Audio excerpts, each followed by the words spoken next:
Hello guys, good morning. मस्तपैकी सकाळची सुरुवात झालेली आहे आणि आज आहे 16 फेब्रुवारी म्हणजे फिजिक्सचा पेपर आहे 12वीवाल्यांचा. तर जो आमच्या वेळेचा पेपर आलेला तो खूप घाण होता, म्हणजे काय बोलूच नाही शकत त्या पेपरबद्दल. सो होप सो यावेळेचा पेपर एकदम चांगला येऊन फिजिक्सचा. तर पुढे आपल्याला समजेलच 2 वाजता की त्यांचा पेपर कसा आलेला, तर बघू काय होतं. सकाळी मस्तपैकी स्ट्रॉबेरी खाल्ली, मम्मी काल रात्रीच घेऊन आली होती.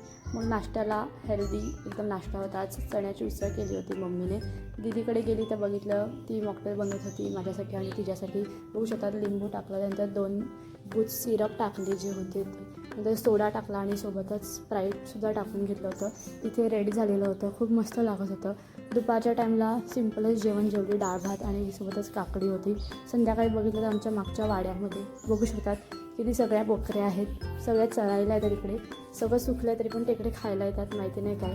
त्यानंतर इकडे बघितलं तर यज्ञशाला होता, सगळे कुत्र्याच्या अंगावरती बघू शकतात कसे जात आहेत. दीदीकडे गेली तर तिने आज पुलाव भात बनवला होता. मस्तपैकी पुलाव भात वगैरे खाला आणि असं जमला माझा आजचा दिवस. बाय.